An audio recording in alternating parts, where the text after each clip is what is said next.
या अभंगामधून ज्ञानेश्वर महाराजांनी स्वतःला स्त्री कल्पून स्त्री भूमिकेतल्या भक्तिभावाच्या सर्वोच्च अशा अवस्थेचं आपल्याला कळेल अशा शब्दातून प्राकट्य केलेलं आहे. विठ्ठल विठ्ठल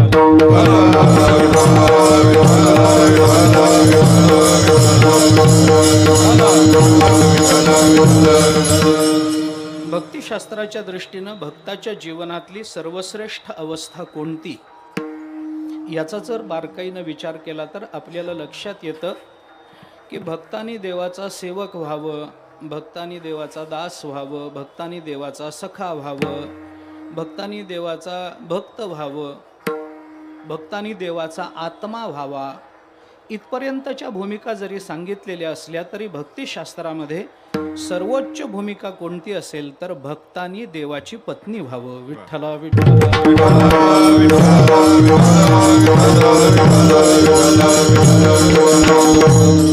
कारण पत्नी होणं हा अनुभव भक्तिशास्त्रामध्ये फार महत्त्वाचा. भगवंताची पत्नी होणं, या पत्नी होण्याचे साधारणपणाने दोन अर्थ केले जातात. पत्नी होणं म्हणजे काय?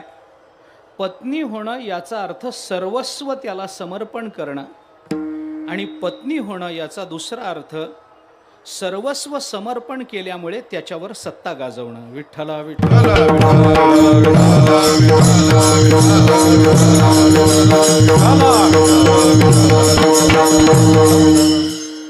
जोपर्यंत सर्वस्व समर्पण होत नाही तोपर्यंत सत्ता गाजवण्याचा अधिकार भक्तिशास्त्रात मिळत नाही.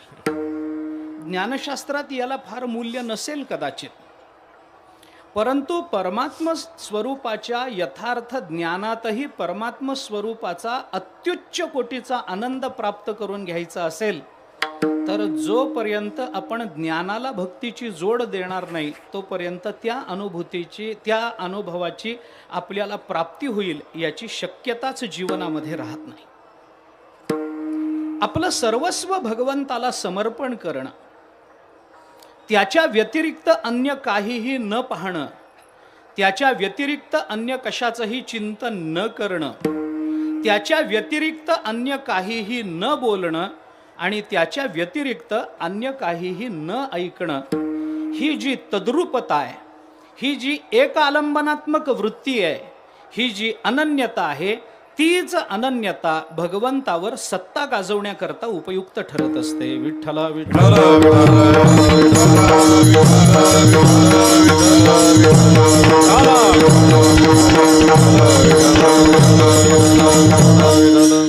याच्याकरता प्रमाण, याच्याकरता उदाहरणं खूप.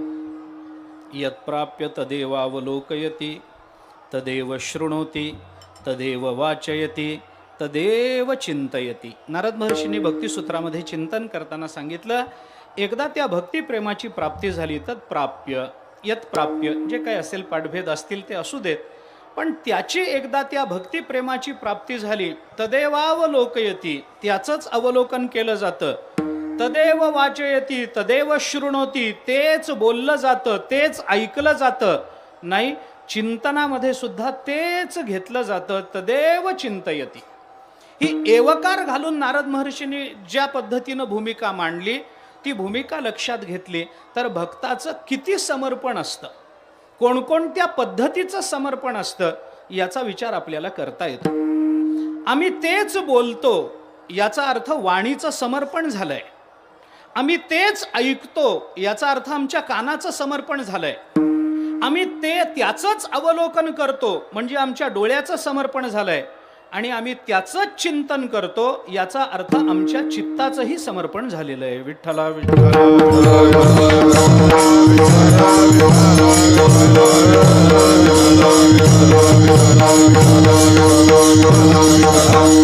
आणि याच अर्थानं भगवंतानी अर्जुनाला गीतेमध्ये जो उपदेश केला त्या उपदेशावर ज्ञानोबारायांचं जे भाष्य आहे त्या भाष्याकडे आपण पहा. एकच ओवी मला सांगायची आहे.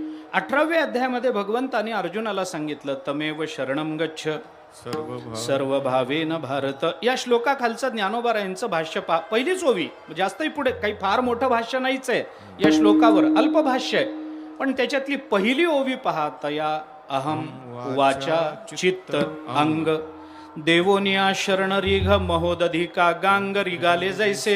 ज्ञानोबारायांनी शरणागतीची भूमिका पुढं सर्व धर्मान परित्यज्य मामेकम शरणम व्रज, इथं पुन्हा शरणागतीची भूमिका मांडलेलीच आहे, नाही असं नाही.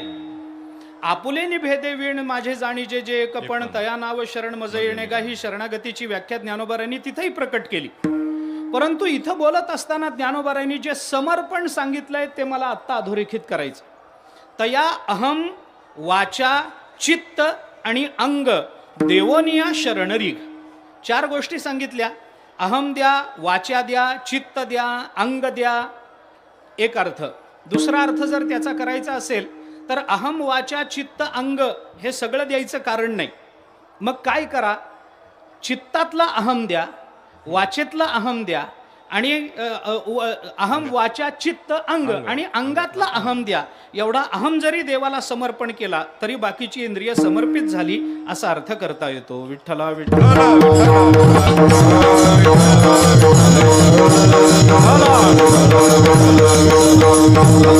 याचा अर्थ वाचेमध्ये येणारा अहम द्या, याचा अर्थ वाचेतला मी काढून टाका.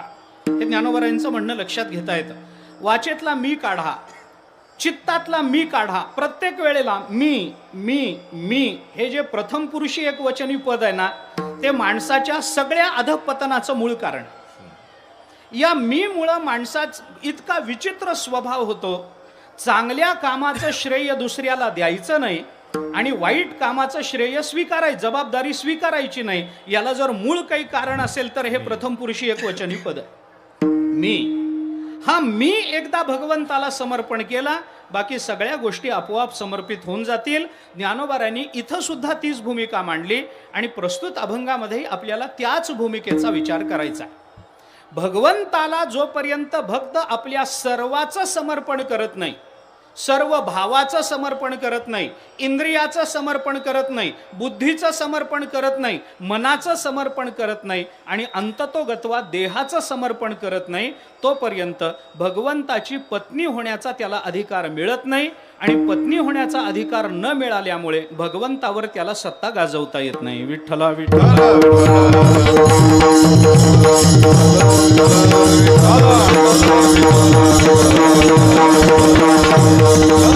भगवंतावर सत्ता गाजवण्याचा अधिकार तेव्हा मिळतो भक्त जेव्हा भगवंताची पत्नी होतो त्यावेळेला.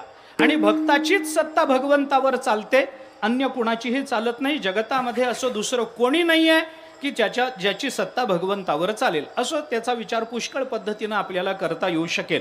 स्वतः ज्ञानोबाराय भगवंताच्या मुखातून 18व्या अध्यायामध्ये जी भाषा बोलून दाखवतात की नाही, ती भक्ताच्या संबंधामध्ये विचारात घेण्यासारखी आहे. ज्ञानोबाराय भगवंताच्या मुखातून असं बोलतात, भक्त जैसे निजेथ पाहे तेथ ते तेची होत जाये, तो मी तुझे जाहलो आहे खेळणे आजी. अर्जुना, अरे बाबा, भक्त मला ज्या अवस्थेमध्ये जसा बघतो त्या अवस्थेमध्ये मला प्रकट व्हावं लागतं. भक्त जैसेनी जेथ पाहे तेथ ते तेची होत जाये, असा मी जो एवढा त्रैलोक्याचा अधिपती जाहलो आहे खेळणे आजी. मी तुझ्या हातातलं खेळणं झालो अर्जुना. तू म्हणशील तिथं मला प्रकट व्हावं लागणार, तू म्हणशील तसं मला बोलावं लागणार, तू म्हणशील ते रूप मला धारण करावं लागणार. आमच्या हातामध्ये काही नाही. देवा हाती रूप धरविला आकार, निराकार हो त्यासे, निराकार हो त्यासे, निराकार हो त्यासे. देवा हाती रूप धरविला आकार, निराकार होईल त्यासे, निराकार पूजा.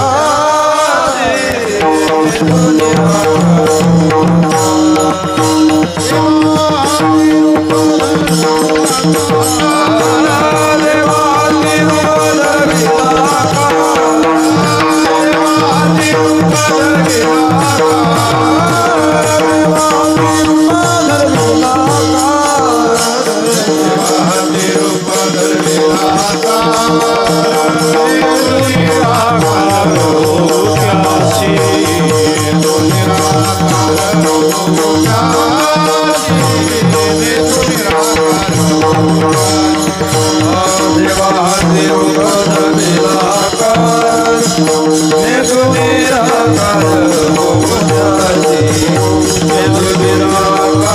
तुझ्या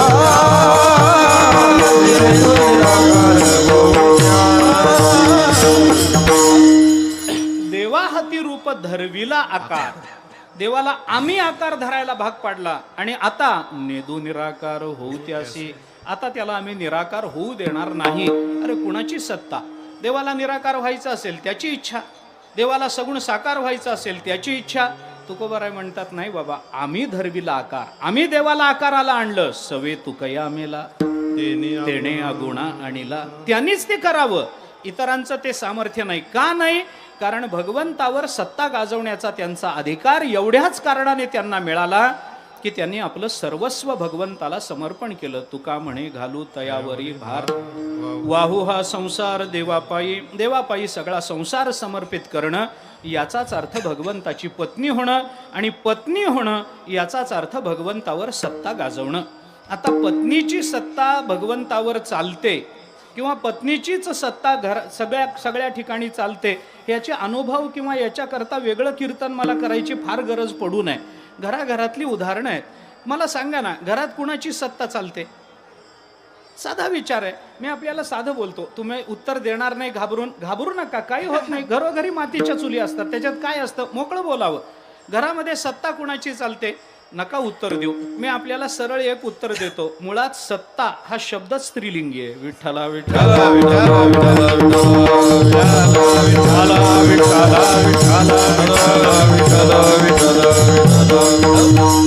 तो सत्ता नाही, ती सत्ता. त्याच्यामुळे जिथं जिथं ती आहे तिथं तिथं सत्ता आहे, असा त्याचा सरळ अर्थ झाला. भगवंताची पत्नी होणं म्हणजे भगवंतावर सत्ता गाजवणं, आणि त्याच्यापेक्षा श्रेष्ठ अधिकार या जगतात. मला जास्त सवंग करायचं नाही, हे उदाहरण जास्त सवंग करायचं नाही, अभंगाच्या अनुषंगानं त्याचं गांभीर्य निवृत्त करायचं नाही. मला मुद्दा काय मांडायचा आहे, भगवंताची पत्नी होणं ही सर्वश्रेष्ठ भूमिका असेल तर त्या भूमिकेवर आरूढ झालेले ज्ञानोबाराय आपल्याला स्वतःला भगवंताची पत्नी या भूमिकेचा अनुभव घेत घेत, तो अनुभव कसा, मी कोणत्या पद्धतीनं त्या पतीशी लग्न केलं, याचा विचार प्रस्तुत अभंगातून ज्ञानोबाराय मांडतात. त्याचा विचार थोडासा मला मर्यादित काळामध्ये करायचा आहे. ज्ञानोबारायांची प्रमाण त्याला पुष्कळ आपल्याला देता येतील. त्यांना ज्ञानोबारायांनी कलत्र कसं म्हणलं, तर तो वल्लभा मी कांता ऐसा पडिये असं कसं म्हणलं, वगैरे वगैरे ज्ञानेश्वरीतली प्रमाणं त्याला देता येतील. नेहमी आपण ती प्रमाणं देतो, विषय सोडा. आत्ता विचार असा करायचा आहे की ज्ञानोबाराय आपल्याला असं सांगतात, आणि हे सांगत असताना मी भगवंताची पत्नी झाले अशा पद्धतीची भूमिका ज्ञानेश्वर महाराजांनी मांडली. पण नुसती पत्नी झाले असं न म्हणता, स्वतःचा आनंद अभिव्यक्त न करता, ज्ञानोबारायांनी त्या पतीचं स्वरूपही या अभंगामध्ये आपल्या समोर मांडलंय. स्वतःला पत्नी म्हणून जगतासमोर प्रस्थापित करणं, याच्या मागचा हेतू काय असावा हे सुद्धा ज्ञानोबाराय सांगतात. आपलं पत्नीत्व जगतासमोर ज्ञानोबारायांना प्रस्थापित करायचं नाही, असं पत्नीत्व ज्याच्यामुळे मला मिळालं तो जगतासमोर अभिव्यक्त करायचा आहे. विठ्ठला विठ्ठला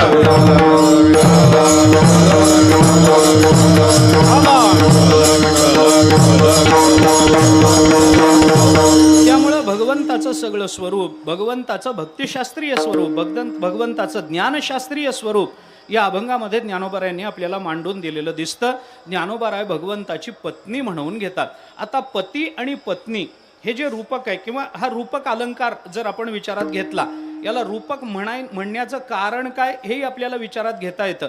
रूपक अलंकार काय आहे, ज्ञानोबारायांनी अनेक ठिकाणी हा अलंकार वापरला. हा रूपक अलंकार आहे तसं जर बघितलं तर, पण रूपक अलंकार आहे असं म्हणणं सुद्धा खरं म्हणजे या अभंगाला लागू पडत नाही. रूपक अलंकारही म्हणता येत नाही. तद रूपकम अभेदोय उपमान उपमेयो हो, हे रूपकाचं लक्षण आपल्याला काव्यप्रकाशामध्ये मम्मटांनी मांडलेलं दिसून येतं. उपमान आणि उपमेय यांच्यामध्ये जिथं अभेद सांगितला जातो तिथं रूपक अलंकार सिद्ध होत असतो. मावळवीत विश्वाभास नवल उदयला चंडांशु अद्वयाब्जिनी विकासू वंदू आता, हे ज्ञानोबारायांचं मांडणं काय, हा रूपक अलंकार आहे. आपल्या सद्गुरूंना सूर्य म्हणणं, आणि सूर्य ज्या ज्या पद्धतीनं कार्य करतो आणि सूर्याच्या उदयाला येण्याने जगतामध्ये ज्या पद्धतीनं कार्य घडतं त्याचं आध्यात्मिक चिंतन ज्ञानोबारायांनी या 16व्या अध्यायाच्या नमनामध्ये रूपक अलंकारातून आपल्याला मांडून दिलं. आता हा रूपक अलंकार आहे कारण सूर्य आणि सद्गुरू यांना ज्ञानोबाराय एक म्हणतात, तिथं एकरूपता आहे.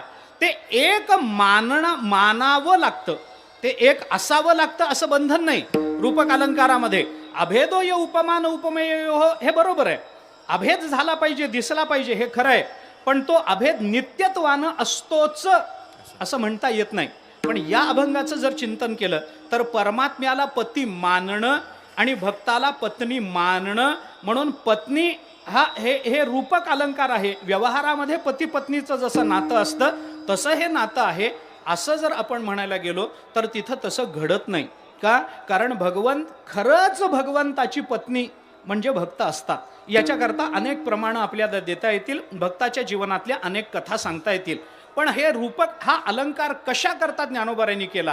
त्याचं एकच कारण आहे की भगवंताचं स्वरूप आपल्याला कळावं, भगवंताचं महत्त्व आपल्याला कळावं आणि त्या पद्धतीच्या महत्त्वाच्या जाणीवेतून आपल्याला भगवंताची पत्नी होण्यापर्यंत आपला अधिकार सिद्ध व्हावा, याच्याकरता आपल्याला कळण्याकरता म्हणून अशा पद्धतीच्या अलंकाराची मांडणी संतांना करावी लागते. अलंकाराची मांडणी न केली आपल्याला कळणार नाही. अलंकार कशाकरता वापरले जातात? सिद्धांत सोपा करण्याकरता अलंकाराची योजना असते, दुसरं काहीच कारण नाही. दृष्टांत कशाकरता? सिद्धांत सोपा करण्याकरता. उत्प्रेक्षा कशाकरता? सिद्धांत सोपा करण्याकरता. जे जे सोपं करावं वाटतं तिथं तिथं अलंकाराची योजना होत असते. आणि म्हणून अशा पद्धतीच्या रूपकातून ज्ञानोबारांनी दुसरं समांतर चिंतन मी त्या संबंधात आपल्याला सांगतो. समांतर असं म्हणतो, तेच असं म्हणत नाही बरं का. अनुभवामृताचं पहिलं प्रकरण हे त्या दृष्टीनं आपण विचारात घ्या. शिवशक्ती समावेशन असं त्या प्रकरणाचं नाव आहे. त्याच्यामध्ये शिव आणि शक्ती या दोघांचं जे समावेशन, ऐक्य आणि भेद ज्ञानोबारांनी ज्या पद्धतीनं मांडलाय तशी पद्धत जगतामध्ये ब्रह्ममायेचा विचार करताना कोणीही वापरलेली आपल्याला दिसत नाही. आचार्य अद्वैत परंपरेतलेच, आचार्यांच्या आधी गौडपादाचार्य अद्वैत परंपरेतलेच, वेद सुद्धा आपण मानतो त्या पद्धतीनं अद्वैत परंपरेतलेच. पण वेदापासून ते ज्ञानोबारायांच्या आधीपर्यंत प्रकट झालेल्या वाङ्मयामध्ये कुठेही शिवशक्तीचं इतकं सुंदर चिंतन आपल्याला पाहायला मिळणार नाही. मला कुणाचा अपमान करायचा आहे किंवा कुणाच्या वाङ्मयातलं न्यूनत्व दाखवायचं आहे हा माझा अधिकार नाही. मला ज्ञानोबारायांच्या वाङ्मयातलं श्रेष्ठत्व दाखवायचं असल्यामुळे जर ते न्यूनत्व दाखवावं लागत असेल तर मी पत्करायला तयार आहे. ज्ञानोबारायांची मांडणी जशी आहे ती मांडणी ब्रह्मन माया याचा विचार करून बघा, या दोघांचं जमतं का जमत नाही? ब्रह्म आणि माया या दोघांचं जमतं का जमत नाही? कुठंच जमत नाही, आहे की नाही? पण तरी माया त्याची ब्रह्म आणि मग जमत नाही कसं म्हणावं? सांगा ना. जमतं म्हणावं तर ब्रह्माच्या ज्ञानामध्ये मायेची निवृत्ती आहे, मायेच्या अनुभवामध्ये ब्रह्माचं तिरोहितत्व आहे. माया अनुभवाला आली की ब्रह्म तिरोहित झालं आणि ब्रह्म प्रकट झालं की मायेची निवृत्ती झाली. एक असताना दुसरं असत नाही. असं जर असेल तर त्यांच्यामध्ये विरोध मानायला पाहिजे की नाही? मग विरोध आहे, ब्रह्म मायेमध्ये विरोध माना. पण विरोध माना म्हणलं तर तुकोबाराय म्हणतात असं काही नाही बाबा, माया त्याची ब्रह्म ते एकच आहेत. मग विरोध कसा? विरोध असण्याकरता दोन असावे लागतात.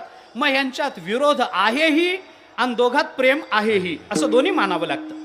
प्रेम आणि विरोध या दोन गोष्टी एकत्रित यायच्या असतील तर त्यांची मांडणी प्रेमाच्या अधिकरणावर आणि विरोधाच्या भूमिकेवर दुसऱ्या रूपानं करता येत नाही. ती ज्ञानोबारायांनी करून दाखवली. प्रेमही आहे आणि विरोधही आहे. दाखवा बरं उदाहरण. मित्रामध्ये प्रेम आहे, विरोध झालं की मैत्र गेलं ना, ते मित्र राहिले नाहीत. कोणाचाही विचार करा. मी नातेसंबंध मला सांगण्यात फार स्वारस्य नाही. आता बाप आणि मुलामध्ये एकमेकांमध्ये असं म्हणतात की बापाची चप्पल मुलाला आली की मुलात आणि बापात मैत्रीचं नातं असावं. त्याच्याकरता सुभाषितही पुष्कळ खर्च केली आहेत लोकांनी. मला त्याच्याही बद्दल बोलायचं नाही. ठीक आहे, बाप आणि मुलामध्ये मैत्र असावं, पण विरोध आल्यानंतर ते मैत्र टिकतं काय? ते मैत्र टिकत नाही. म्हणजे जिथं मैत्र येतं तिथं विरोध राहत नाही आणि जिथं विरोध येतो तिथं प्रेम टिकत नाही. बरोबर आहे की नाही? मग प्रेम आणि विरोध या दोन्ही गोष्टी एकत्र यायच्या असतील तर जगतामध्ये एकच नातं आहे, नवरा आणि बायको. बघा, तुम्ही विचार करू बघा, नवरा आणि बायको हे एकमेव नातं असं आहे. विरोध आहे का नाही? पटतच नाही हो. आणि प्रेम आहे का नाही? त्याच्याशिवाय पोरं झाली काय? त्याच्याशिवाय संसार चालू राहिला का? प्रेम आहे की नाही? आहे. आमच्या मराठवाड्यात आपल्याकडे म्हण आहे महाराज, तुझं माझं जमना. नवरा बायकोचं ह्याच्यापेक्षा वेगळं काय मला सांगा बरं. जमतं म्हणावं तर जमत नाही. नवरा लवकर आला तरी भांडण आहे. एवढ्या लवकर कशाला आलात? बरं नवरा उशीर आला, कार्यक्रमाशिवाय दुसरं काही म्हणजे कार्यक्रम असं नाही पण कुठल्याही कामाशिवाय दुसरं काही सुचतच नाही का तुम्हाला? आम्ही घरी एकटंच राहावं का? हे भांडण. म्हणजे आहे प्रेम आहे म्हणावं तर आहे, नाही म्हणावं तर नाही. विरोध आहे म्हणावा तर आहे, नाही म्हणावा तर नाही. मग ब्रह्म आणि माया या दोघांच्या संबंधानं हे नातं गुंफायचं असेल तर दुसरा कोणताही विचार आपल्याला करवत नाही, फक्त पती आणि पत्नी. म्हणून अनुभवामृतामध्ये ज्ञानोबारायांनी पहिल्या प्रकरणामध्ये शिवशक्ती समावेशनात शिव आणि शक्ती या दोघांचं जे नातं दाखवलंय ते नातं प्रेमाचंही दाखवलंय आणि विरोधाचंही दाखवलं. अशा पद्धतीची टीका या जगतामध्ये दुसरी कुठेही नाही. ब्रह्ममायेचं इतकं सुंदर चिंतन पतिपत्नीच्या रूपकातून जगतामध्ये तुम्हाला कुठेही दिसणार नाही. ते फक्त ज्ञानोबारायांच्या अनुभवामृतातच आपल्याला पाहायला मिळेल. मी हे कशा करता सांगितलं की अशा पद्धतीनं पतिपत्नीच्या नात्यामधली जी संबंधाची दृढता आहे आणि त्याचबरोबर संबंधामध्ये निर्माण होणारी विचित्रता आहे, या दोन्ही गोष्टी एकत्रित यायच्या असतील तर भक्ताला भगवंताची पत्नी व्हावी लागते. का? कारण पत्नी होण्यामध्ये विरोधही करता येतो, पत्नी होण्यामध्ये सत्ताही गाजवता येते, पत्नी होण्यामध्ये समर्पणही घडतं. जिथं समर्पण आहे तिथं सत्ता आहे. दाखवा उदाहरण मला दुसरं उदाहरण दाखवा. म्हणून मी समांतर म्हटलं. जिथं समर्पण आहे तिथं सत्ता आहे का? गंगेचं समुद्राला पूर्ण समर्पण आहे. गंगा समुद्रावर सत्ता गाजवू शकते का? नाही ना गाजवू शकत. गंगा समुद्राला पूर्ण समर्पित होते पण समुद्रामध्ये विलीन होते. समुद्रावर सत्ता गाजवणं हे गंगेला जमत नाही, कोणत्याच नदीला जमत नाही. मग जिथं समर्पण आहे तिथं सत्ता आहे का? बोला. नाही. पण समर्पण आणि सत्ता या दोन गोष्टी एकत्रित यायच्या असतील तर त्याच्याकरता फक्त पती आणि पत्नी हेच नातं समृद्धतेनं विचारात घेता येतं. पत्नीचं पूर्ण समर्पण पतीला आहे तरी पत्नीची सत्ता पतीवर चालते. पतीचं पूर्ण समर्पण पत्नीला आहे म्हणून पतीची सत्ता पत्नीवर चालते. या दोन्ही गोष्टी जशा मानाव्या लागतात आणि त्या पतीपत्नीच्या रूपकातूनच जर अभिव्यक्त होत असतील तर ज्ञानोबाराय आपण भगवंताची पत्नी झालो हे विशेषत्वानं आपल्या समोर प्रकट करतात. विठ्ठला विठ्ठला.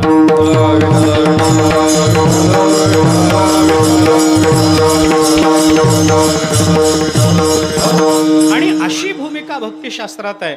म्हणून तर सगळ्याच संतांनी म्हणून भाज झाले बाह्य ओ, हे ज्ञानोबारायांचं बोलणं काय आणि तुकोबारायांचं बोलणं काय? अर्थ एकच आहे. वरिले सावळे परब्रह्म,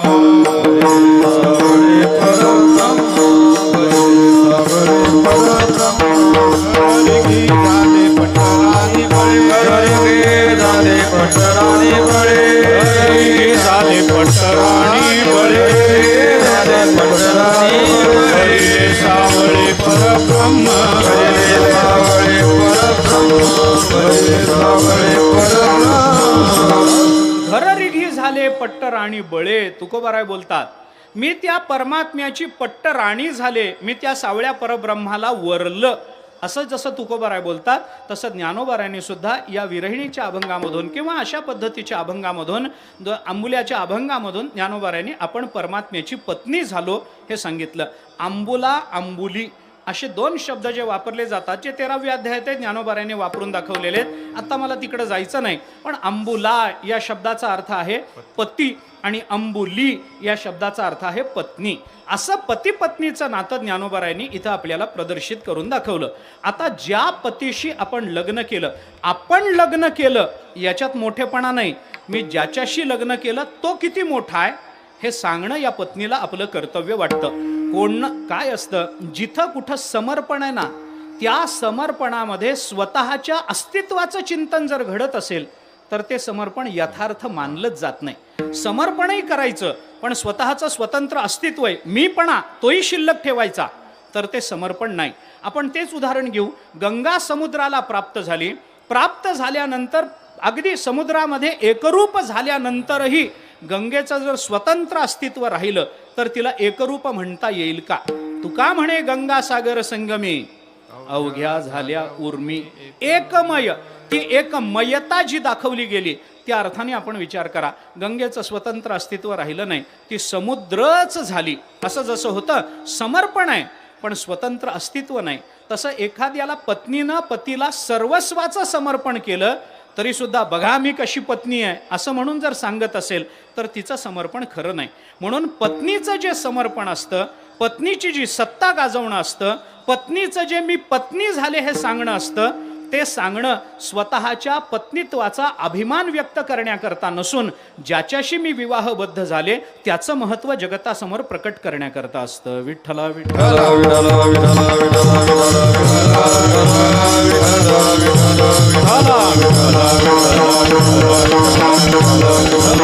आणि म्हणून ज्ञानोबारायांनी त्या परमात्म्याचंच वर्णन या सगळ्या अभंगामध्ये केलंय असं आपल्याला दिसून येतं. प्रत्येक चरणामध्ये ज्ञानोबारायांनी त्याच परमात्म्याचं वर्णन केलं.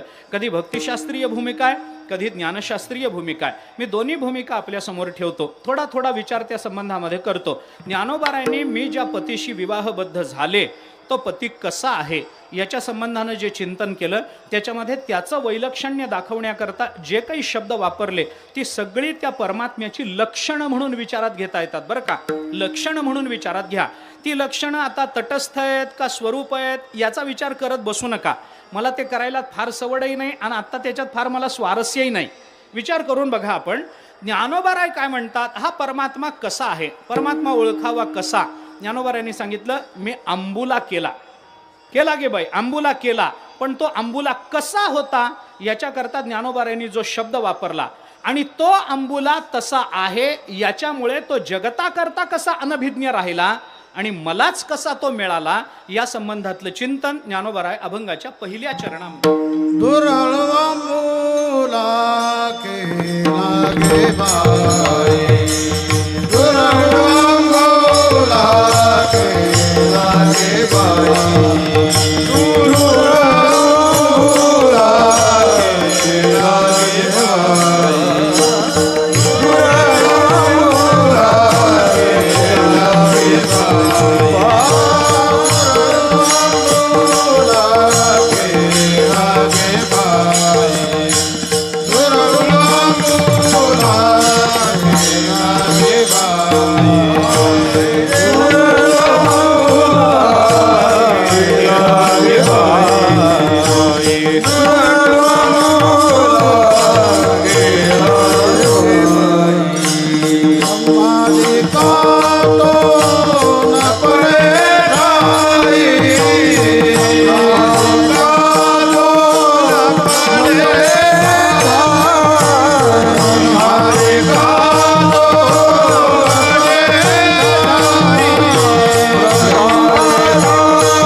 दुरुळू आंबुला केला गे बाई, ब्रह्मादिका तो न पडे ठाई. ज्ञानोबारायांनी दोन लक्षणं या अभंग या चरणामध्ये भगवंताची आपल्या समोर मांडलेली आहेत. मी पती केला पण तो पती कसा आहे. पहिलं लक्षण सांगताना सांगितलं दुरुळू किंवा दुरुळा, जो काही पाठ असेल तो असेल. महाराजांचा पाठ दुरुळा आहे, आमचा पाठ दुरुळू आहे, हरकत नाही, फरक पडत नाही.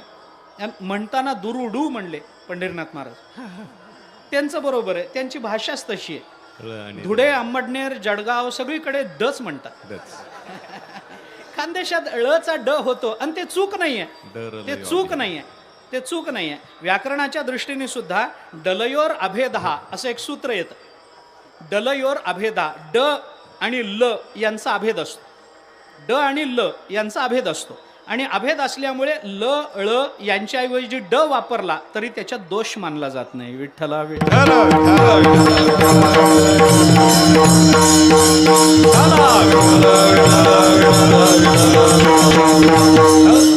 त्यांच्याकडे केडी पुष्कळ, केडी पुष्कळ आहे की नाही. मग आम्ही जातो तिकडे कधी कधी नथुसिंहांच्या फिरस्तीमध्ये गेलो की मग ती भाषा फार गोड वाटतं ऐकायला कधी कधी. दुरुळा काही जरी असलं तरी हा परमात्मा कसा आहे या संबंधामध्ये दुरुळू हे एक लक्षण आहे असं म्हणून मी चिंतन आपल्यासमोर ठेवतो.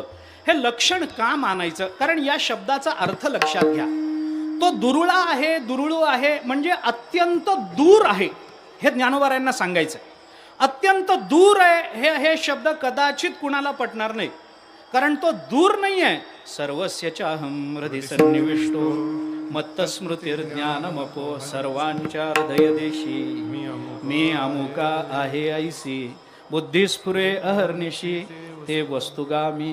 अरे सर्व हृदयामध्ये राम असतास कितीतरी प्रमाण ईश्वर सर्वभूतानां हृद्देशे अर्जुन तिष्ठती भ्रामयन् सर्वभूतानि यंत्रारूढानि एष सर्वेषु भूतेषु गूढोत्मा न प्रकाशते. सर्वेषु भूतेषु गूढोत्मा न प्रकाशते दृश्यते त्वग्रया बुद्ध्या सूक्ष्मया सूक्ष्मदर्शिभिः. उपनिषद वचन बघा ना आपण. तो परमात्मा आपल्या जेवढा सन्निध आहे त्याच्या एवढं सन्निध दुसरं काहीही नाही. मग तो इतका सन्निध आहे तर ज्ञानोबा त्याला दुरुळू का म्हणतात? हेच त्याचं लक्षण आहे, ते मला सांगायचं आहे. तेच त्याचं लक्षण आहे. म्हणजे काय? तो दूर आहे याचा अर्थ काय? तो असण्याने अस्तित्वाने दूर आहे असं म्हणायचं नाही, कारण अस्तित्वानं परमात्मा कुणापासूनच दूर असू शकत नाही. का असू शकत नाही? कारण त्याचं व्यापकत्व हेच सगळ्यांचं स्वरूप आहे, हे आपण लक्षात घेतलं पाहिजे. त्यामुळं परमात्मा कुणापासूनच कधीही दूर असू शकत नाही. मग तो आपल्या जवळच आहे. मग ज्ञानोबाराय दूर का म्हणतात? त्याचं उत्तर एवढंच आहे की तो जरी आपल्या जवळ असला, आपल्या वेदांताच्या भाषेत सांगायचं झालं तर तो जरी प्राप्त असला तरी अप्राप्तवत असल्यामुळे त्याला वेगवेगळ्या साधनांनी प्राप्त करून घेण्याचा प्रयत्न केला पाहिजे.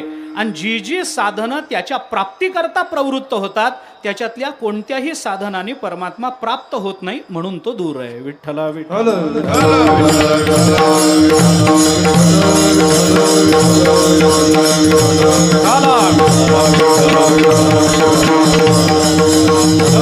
याच्याकरता प्रमाणे पुष्कळ देता येतील. परमात्मा कोणत्याही साधनांनी प्राप्त होणारा नाही. सांडी मांडी मागे केल्या बरोबरी अधिकची परी दुःखाची आहे. या पद्धतीचे अनुभव तुकोबारायांनी आपल्याला त्यांच्या व्यभिचार भाव प्रकरणातल्या अभंगातून जर प्रकट करून दाखवले असतील तर परमात्मा कोणत्या साधनांनी प्राप्त होतो मला सांगा? कुठलंच साधन जगतामध्ये असं नाही आहे की ते परमात्म्याच्या प्राप्तीकरता उपयुक्त ठरेल. मी त्याच्या युक्तिवादानं एक दोन पद्धतीनं त्याचा विचार फक्त सांगतो. त्याच्याकरता आपल्याला नेहमी दिलं जाणारं प्रमाण हे निळोबारायांचं आहे. आम्ही जी जी साधनं करावीत ती साधनं परमात्म्याकडे प्रवृत्त होतात, पण तसं जर बघितलं तर परमात्म्याच्या उंबरठ्यापर्यंत ती पोचत नाहीत. याचा विचार निळोबारायांनी आपल्याला बोलून नाना साधनाच्या केल्या खटपटा साधनाच्या केल्या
साधनाच्या खटपटा केल्या. याच्यातल्या खटपट शब्दाचा विचार करा ना आपण.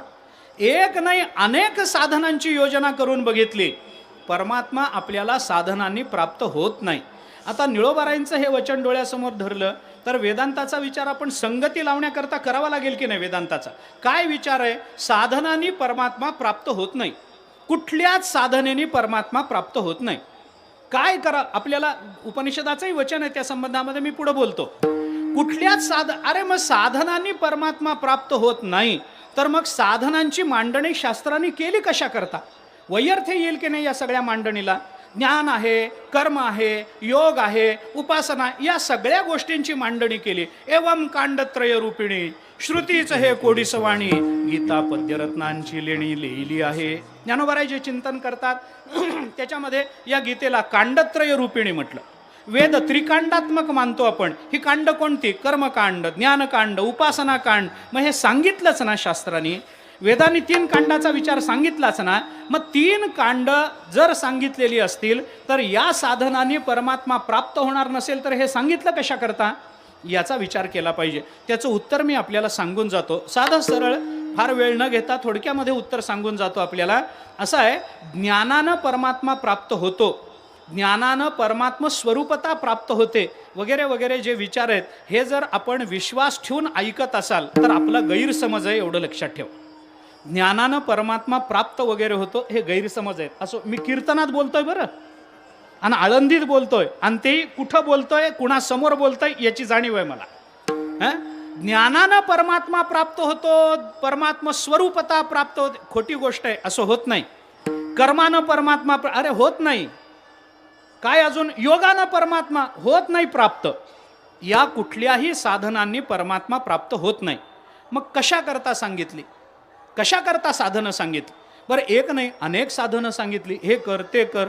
याज्ञवल्क्यांनी आपल्या बायकोला उपदेश करताना, मैत्रीला उपदेश करताना हे सांगितलं की नाही? आत्मा वारे द्रष्टव्य श्रोतव्यो मंतव्यो निदिध्यासितव्यो मैत्रेयी. ऐक बाबा, अगं प्राप्त करून घे. त्याच्यासाठी आत्मा पाहायचा असेल तुला तर श्रवण कर, मनन कर, निदिध्यासन कर. हे सांगितलं की नाही? मग श्रवण, मनन, निदिध्यासन ही अंतरंग साधनं म्हणून आपण विचारसागरात ऐकत नाही का? अंतरंग साधनं, अत्यंत अंतरंग साधन म्हणजे मग तत्वम पदार्थ शोधन. त्याच्यापेक्षा सापेक्षत्वानं, त्या मानानं बाहेरचं साधन म्हणजे श्रवण मनन. अत्यंत बाहेरचं साधन म्हणजे योग, याग वगैरे वगैरे हे सगळं आपण वाचतो ना. मग हे साधनांचा एवढा खटाटोप, एवढी उठाठेव साधनांची कशा करता केली? साधनाने परमात्मा प्राप्त होत नाही ना? होत नाही. कोण सांगतं? मी सांगतो. तुम्ही कोण लागून गेला? लिहून देतो. 100 रुपयाच्या बॉन्ड पेपरवर लिहून देतो तुम्हाला की ज्ञानानं परमात्मा प्राप्त होत नाही. होत नाही का होत? त्याचं कारण सांगतो, त्याची संगती सांगतो. फक्त ज्ञानानं परमात्मा प्राप्त होत नसतो. मग कशा करता ज्ञानाची योजना केली? परमात्म्याच्या प्राप्ती करता ज्ञान नाही. परमात्मा जो नित्य प्राप्त आहे तो ज्या प्रतिबंधानं कळत नाही त्या प्रतिबंधाच्या निवृत्ती करता साधनाची योजना आहे. विठ्ठला विठ्ठला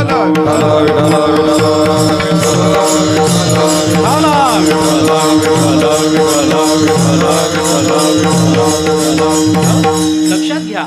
कारण परमार्थामध्ये साध्य प्राप्ती असं काही नाही आहे. साध्य नित्य प्राप्त आहे परमार्थामध्ये. वेदांतामध्ये, अद्वैत मतामध्ये साध्य नित्य प्राप्त आहे. पण आम्हाला नित्य प्राप्त असूनही ज्या प्रतिबंधामुळे तो परमात्मा प्राप्त झाल्यासारखा वाटत नाही, त्याचा जो अनुभव आम्हाला येत नाही, तो अनुभव ज्या प्रतिबंधामुळे, ज्या अज्ञान कार्यामुळे येतो, तो प्रतिबंध, ते अज्ञान कार्य निवृत्त करण्याकरता साधनांची योजना आहे. साधनं त्याच्या करतायत. म्हणून हे करा. म्हणून जरी याज्ञवल्क्याने आत्मावारे द्रष्टव्य श्रोतव्यो मंतव्यो निदिध्यासितव्यो मैत्री असं म्हणून जरी सांगितलेलं असलं तरी याच्यातल्या तव्य प्रत्ययाचा विचार करा ना आपण. तव्य प्रत्यय जे लागतं ते कशा करता लावलं जातं? तव्य प्रत्ययाची योजना कशा करताय? एक विध्यर्थ तव्य प्रत्यय वापरलं जातं. आणि तव्य प्रत्यय वापरण्याचं दुसरं कारण असतं योग्यता. योग्यता दाखवण्याकरता तव्य प्रत्ययाची योजना आहे व्याकरणामध्ये. आणि तव्य प्रत्यय हा विध्यर्थ, विधी सांगण्याकरता. आत्मावारे द्रष्टव्य श्रोतव्यो तव्य प्रत्यय लागला ना, मग श्रवण हा विधी झाला. हा विधी झाला. ज्ञानोबाराय चिंतन करताना सांगतात, बाबा अवधान एकले दीजे, अवधान द्या, विधी झाला तो. हे विध्यर्थ काही वेळेला तव्य प्रत्यय आणि काही वेळेला तव्य प्रत्ययाची जी योजना आहे ती योग्यता या अर्थाने आहे. म्हणजे आत्मा वा अरे द्रष्टव्य हा श्रोतव्य म्हणजे काय? श्रोतव्य म्हणजे तो त्याचं श्रवण करा हा विधी सांगायचा नाही.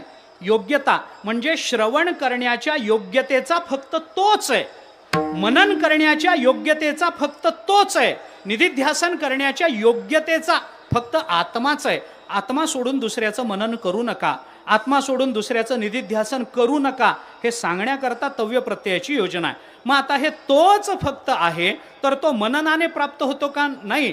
मननानं फक्त तो आणि आपण यांच्यामध्ये जे भेदाचं कवाड उभं राहिलेलं आहे ते कवाड उघडण्याकरता श्रवण मनन निधिध्यासनाचा विनियोग आहे. विठ्ठला विठ्ठला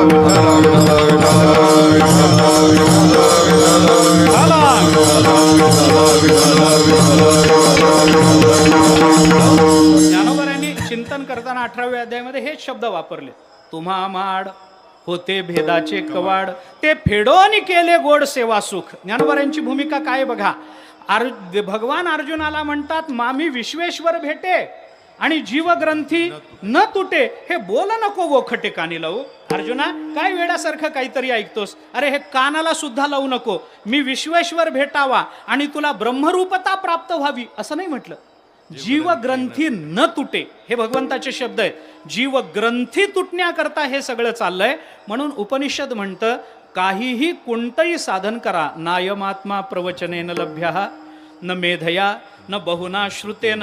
अरे तुम्ही प्रवचन ऐका, कीर्तन ऐका, वाटेल ते करा, परमात्मा आपल्याला प्राप्त होत नाही. परमात्म्याची कृपा संपादन करायची असेल तर याच्यापैकी कोणतंही साधन तिथं पुरेसं नाही. मग परमात्म्याची कृपा आमच्यावर होणारच नाही का? होईल. त्याच्याकरता एक गोष्ट उपयुक्त आहे. भगवंताची कृपा संपादन करायची असेल, ज्ञानाच्या मागे लागून चालत नाही. ज्ञान, कर्म, योग सगळं निष्फळ आहे. मग भगवंताची कृपा कशाने होते मी सांगतो तुम्हाला. आता सांगतो ऐका. भगवंताची कृपा व्हायची असेल तर एकच गोष्ट घडली पाहिजे. कोणती? भगवंताची कृपा व्हायची असेल तर भगवंताची कृपा झाली पाहिजे. विठ्ठला विठ्ठला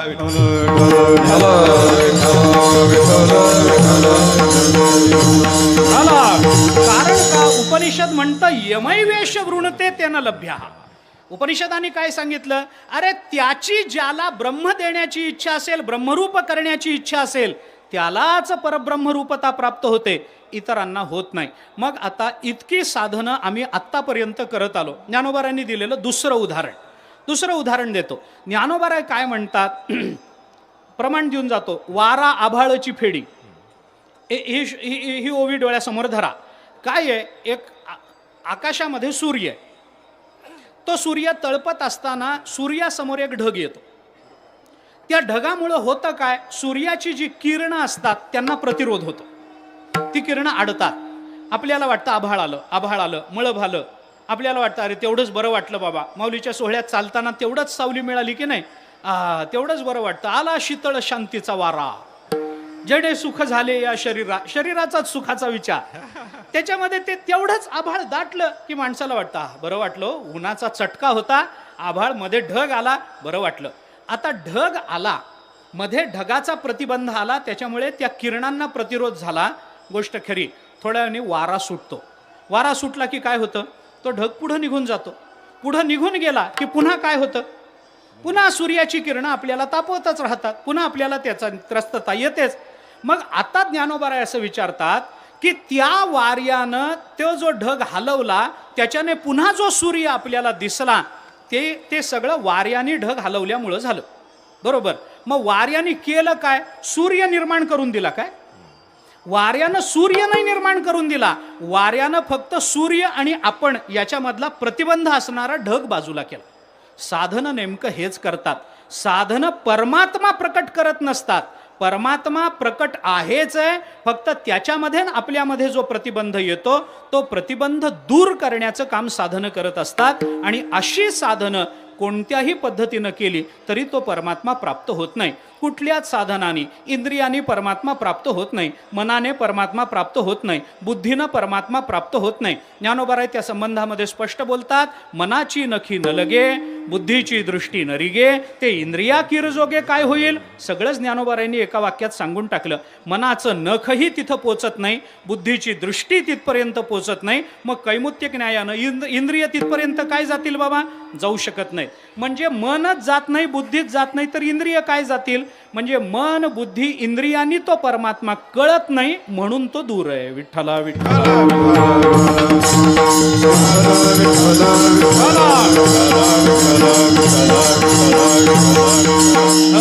आता त्याच्याही पुढे चला. मनाला इंद्रिय परमात्मा कळत नाही, बुद्धीला कळत नाही, इंद्रियांना कळत नाही. ही सगळी मन बुद्धी इंद्रिय ज्याच्यापासून निर्माण झाली त्यांना तरी परमात्मा कळायला पाहिजे. त्या पंचमहाभूतालाही परमात्मा कळत नसतो. याची अनेक उदाहरणं आपल्याला देता येतील. त्या पंचमहाभूतालाही परमात्मा कळत नाही. का कळत नाही, कसं कळत नाही, याचा विचार आत्ता विस्तारानं करण्या एवढा वेळ माझ्या हातात नाही. पण त्या पंचमहाभूतांनाही परमात्मा कळत नाही. का कळत नाही, कारण पंचमहाभूत जड आहेत आणि परमात्मा चेतन आहे. जडाला चेतनापर्यंत पोचायचं असेल तर फक्त कुणीतरी चेतनाने त्यांना सहकारी म्हणून घ्यावं लागतं. त्यांना स्वतंत्र बुद्धीनं परमात्म्यापर्यंत पोचता येत नाही, कारण जडत्व आहे. या दृष्टीनं विचार केला तर पंचमहाभूतही तिथपर्यंत पोचत नाहीत. मग पंचमहाभूत पोचत नाहीत तर पंचमहाभूताच्या पलीकडे जा. पंचमहाभूत ज्यांनी निर्माण केली त्यांचा विचार करा. ती पंचमहाभूत आता शेवटचं सांगतो, ती पंचमहाभूत ज्या अविद्येनं निर्माण झाली, ती अविद्या तरी परमात्म्याला जाणू शकेल का. तर त्या अविद्येला सुद्धा परमात्मा दूरच मानला पाहिजे. अविद्येला परमात्मा दूर, तिचं कार्य असणाऱ्या पंचमहाभूताला परमात्मा दूर, पंचमहाभूताचं कार्य असणाऱ्या बुद्धीला, मनाला आणि इंद्रियांना तो परमात्मा दूर आहे. आणि त्या परमात्म्याचं असं दूर असणं हेच त्या परमात्म्याला ओळखण्याचं लक्षण आहे. विठ्ठला विठ्ठला.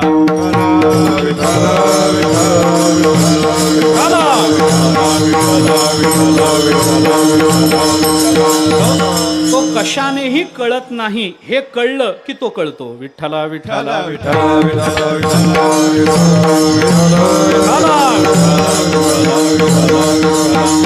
याही दृष्टीने आपण विचार करून बघा, तो परमात्मा दूर आहे हे झालं. आता पंचमहाभूताला अविद्येलाही तो परमात्मा कळत नाही, पण ती अविद्या सुद्धा एखाद्याच्या अंकित असेल तर त्याला सुद्धा तो परमात्मा कळत नाही. म्हणून ज्ञानोबाराय सांगतात, ब्रह्मादिका तो न पडे ठाई. ज्ञानोबाराय म्हणतात, ब्रह्मादिकांना सुद्धा तो परमात्मा कळत नाही.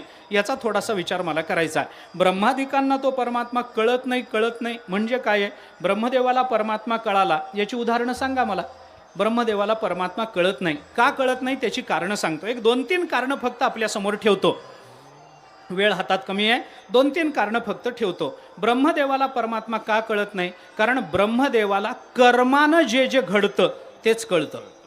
जे ज्ञानानं किंवा जे त्याच्या कर्माच्या पलीकडचं आहे ते ब्रह्मदेवाला कळत नाही. का कळत नाही, कारण ब्रह्मदेवाची उत्पत्तीच मुळात कर्मातून झाली. 101 जन्मा 15वा अध्याय, जन्मोनी ब्रह्मकर्मा. अरे तोच आहे ब्रह्मदेव, दुसरा कोणीच नाही. जो 100 वेळेला, आता जाऊ द्या त्याचे ते कसा ब्रह्मदेव झाला सोडून द्या, पण कर्मानं तो ब्रह्मदेव होतो. त्यामुळं कर्मानं जे प्राप्त होतं ते उत्पाद्य, विकार्य, संस्कार्य, प्राप्य या 4 वर्गामध्ये बसणारं जे असेल ते फक्त ब्रह्मदेवाला कळतं. आणि परमात्मा या 4 प्रकारामध्ये बसत नाही. म्हणून परमात्मा ब्रह्मदेवाला कळत नाही. ब्रह्मादिका तो न पडे ठाई. हे सरळ चिंतन आपल्याला पाहता येतं. अजून एक विचार करा या संबंधामध्ये. ब्रह्मदेवाला परमात्मा कळत नाही. का कळत नाही, कारण ब्रह्मदेवाला जे कळतं ते ब्रह्मदेवाने ज्याची निर्मिती केली तेच कळतं.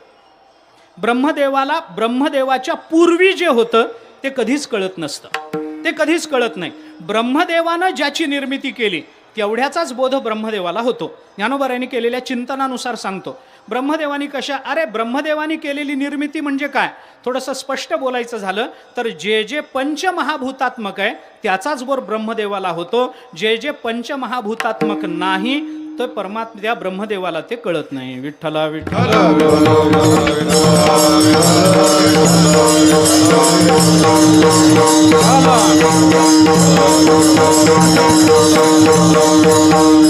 ब्रह्मदेवाला पंचमहाभूतात्मक जे आहे तेवढंच कळतं. आणि परमात्मा पंचमहाभूतात्मक आहे का, नाही. परमात्मा अहो भागवतामध्ये स्वतः ब्रह्मदेवाने या परमात्म्याचं वर्णन करताना शब्द वापरलेत. अस्यापि देव वपुषो मदनुग्रहस्य ते पुढं बोलताना काय म्हटलंय, स्वेच्छामयस्य न तो भूतमयस्य कोपी. ब्रह्मदेव असं म्हणतात की हा परमात्म्याचा जो अवतार झाला, ही जी वपू, हे जे शरीर भगवंतानी धारण केलं, कशा करता, अस्यापि देव वपुषो मद अनुग्रहस्य, माझ्यावर अनुग्रह करावा याच्याकरता म्हणून भगवंतानी हा देह धारण केला. हा देह कसा आहे, स्वेच्छामयस्य, त्यांच्या इच्छेने त्यांनी प्राप्त करून घेतलाय. आणि कसा आहे, न तू भूतमयस्य कोपी, तो भूतमय असा तो देह नाही. मग भूतमय नाही म्हणजे पंचमहाभूतमय तो देह जर नसेल आणि भगवंतावर अनुग्रह करण्याकरता तो जर देह धारण केला गेला असेल, तर तो परमात्मा ब्रह्मदेवाला कळेल असं म्हणण्याचं कोणतंही तार्किक कारण शिल्लक राहत नाही. विठ्ठला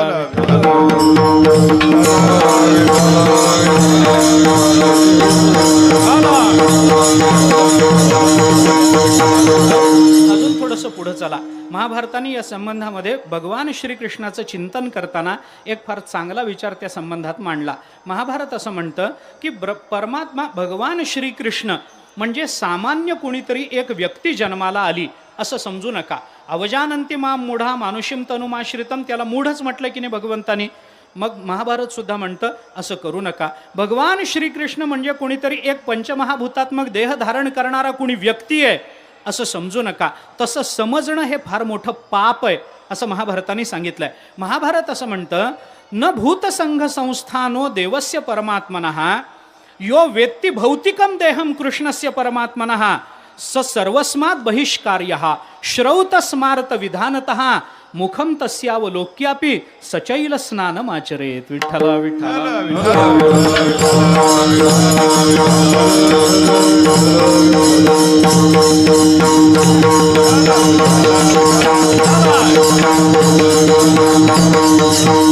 आणि याचा सरळ अर्थ बघा.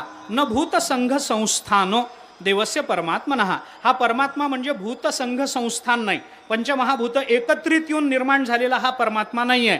यो वेत्ती भौतिकम देहम, भगवंताचा देह भौतिक आहे, पंचमहाभूतात्मक आहे असं जो जाणतो, काय केलं पाहिजे, स सर्वस्मात् बहिष्कार्य श्रौत स्मारत विधानतः, त्याला श्रौत आणि स्मार्त या सगळ्या कर्मातून बहिष्कृत केलं पाहिजे. त्याला नित्यनियम करता येणार नाहीत, त्याला यज्ञयाग करता येणार नाहीत, त्याला भगवंताची पूजा करता येणार नाही, त्याला नामस्मरण करता येणार नाही. श्रौत आणि स्मार्त याच्यापैकी कोणतंही कर्म त्याला करता येणार नाही. अशा सगळ्या कर्मातून तुम्ही त्याला बहिष्कृत करा. कुणाला, जो भगवंताला पंचभौतिक समजतो त्याच्याबद्दल चाललंय. आणि असा मनुष्य जर तुमच्या डोळ्यासमोर यदा कदाचित आलाच तर त्याचं तोंड बघितलं म्हणून घरी जाऊन सचैल स्नान करा. विठ्ठला विठ्ठला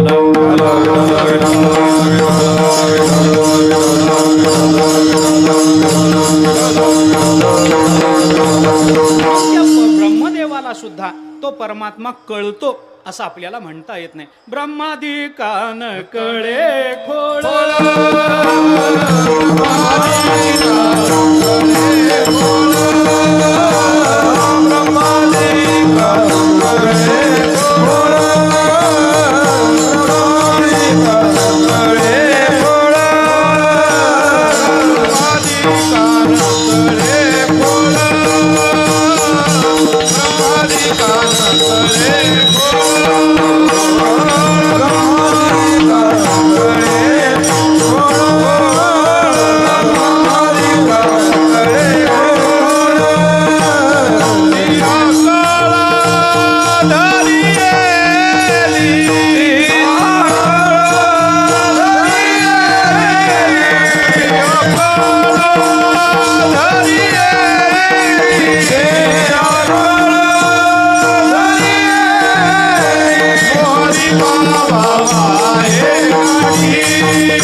ब्रह्मादिका न कळे खोळ जर ब्रह्मदेवाला भगवंताची खोळच कळत नाही तर स्वरूप कधी कळायचंय? विठ्ठला विठ्ठल.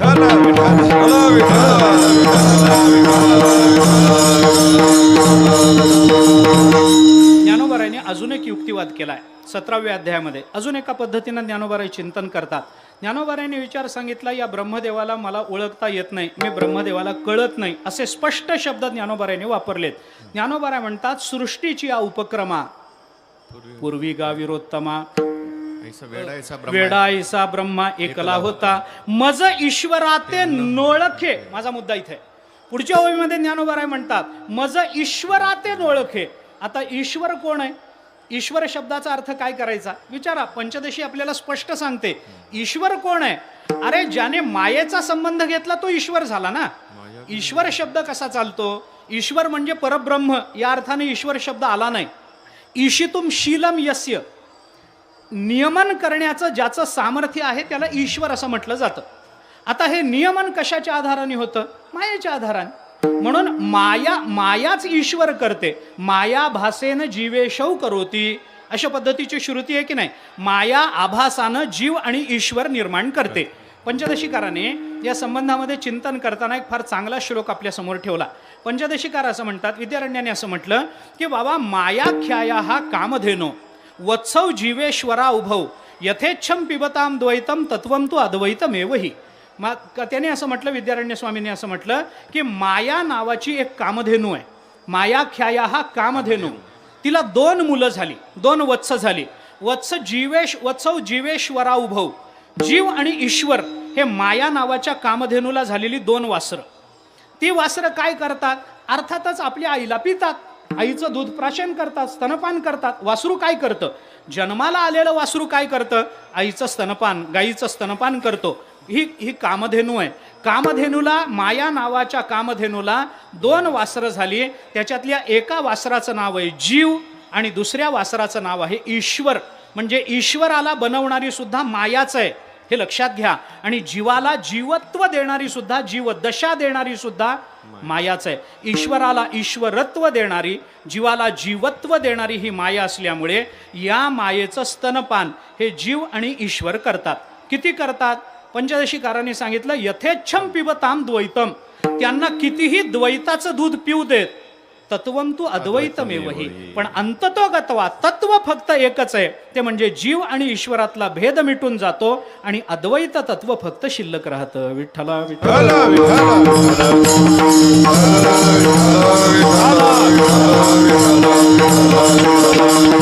म्हणजे ज्ञानोबाराय जे म्हणतात भगवंताच्या मुखातून की मज ईश्वराते न ओळखे, मायेमुळं बनलेल्या ईश्वराला जर ब्रह्मदेव ओळखत नाही तर मायेचा ज्याचा संबंधच नाही असा ज्ञानोबारायांचा पती ब्रह्मदेवानी कधी ओळखायचा सांगा. विठ्ठला विठ्ठल.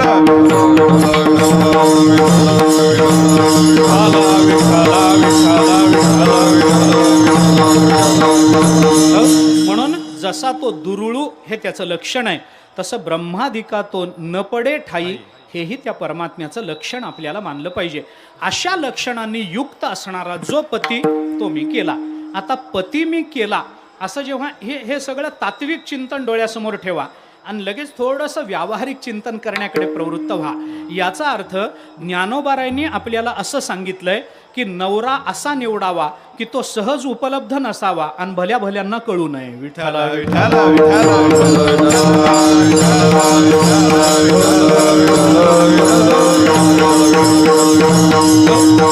आपण निवडलेले नवरे म्हणजे ज्या नवरे त्यांच्या बायका, कसंही बघा, मला त्या खोलात जायचं नाही, पण आपण जीव जेव्हा एखादा नवरा निवडतो तेव्हा तो असा दूरही नसतो, फार सहज उपलब्ध असतो, फार सहज उपलब्ध.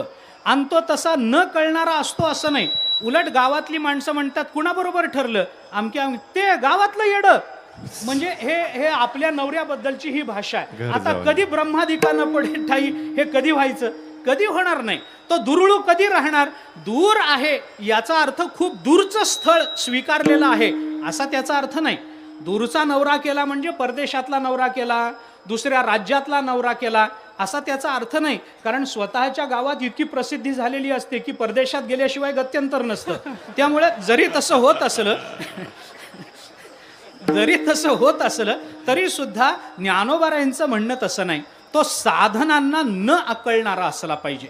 आणि दुसरं, तो भल्या भल्यांना ब्रह्मादिका असं म्हणलंय. म्हणजे फक्त ब्रह्मदेव नाही, इंद्र वगैरे सगळे देव त्याच्यामध्ये आले. जे कर्मानं घडलेले देव आहेत ते अधिकामध्ये सगळे येऊन गेले. त्या सगळ्या देवतांना हा परमात्मा कळत नाही. का कळत नाही त्याचं एक भक्तिशास्त्रीय कारण फक्त भागवताच्या आधाराने सांगतो आणि पुढे प्रवृत्त होतो. जी काही लक्षणं आहेत त्या सगळ्या लक्षणांचा विचार जरी करता येणारा नसला तरी त्याच्यावर एक सामान्यतः अगदी साकल्यानं एक दृष्टी टाकून मी पुढे जाणार आहे बरं का. का बाबा हा ब्रह्मदेवाला हा परमात्मा कळत नाही, तो अशा पद्धतीने अकळ राहतो. अकळ राहतो का अकळ राहतो त्याचं एक भक्तिशास्त्रीय कारण भागवताच्या 3ऱ्या स्कंधामध्ये प्रकट झालंय. थोडंसं स्पष्ट बोलायचं झालं तर हा जो परमात्मा आहे हा परमात्मा ब्रह्मदेवाला ओळखू येत नाही, याच्यात नवल नाही. हा परमात्मा स्वतः परमात्म्यालाच नीट पाहत नाही, हे त्याचं महत्व आहे. विठ्ठला विठ्ठला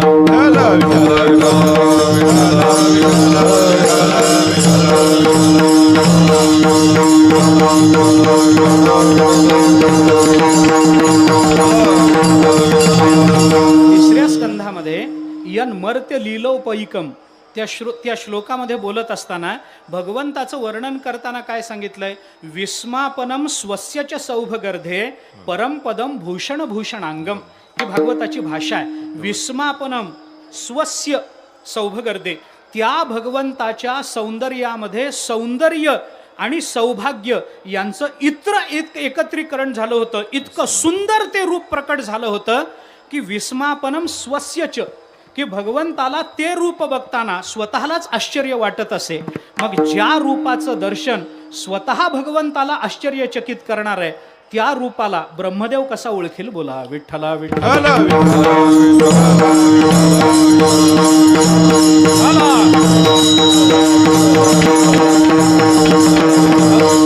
याला भक्तिशास्त्रामध्ये भगवंताची स्वमोहिका माया असं म्हणतात.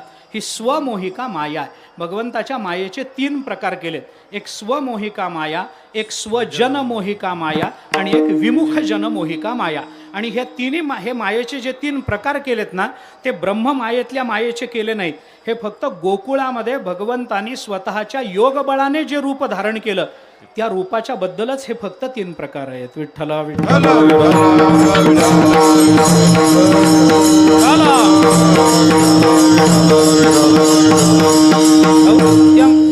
भगवंताच्या अशा या रूपाबद्दल ज्ञानोबारायांनी सांगितलं, अशा परमात्म्याला मी पती केलंय. कोण परमात्मा? ब्रह्मदेवाला सुद्धा ज्याचं सौंदर्य कळालं नाही.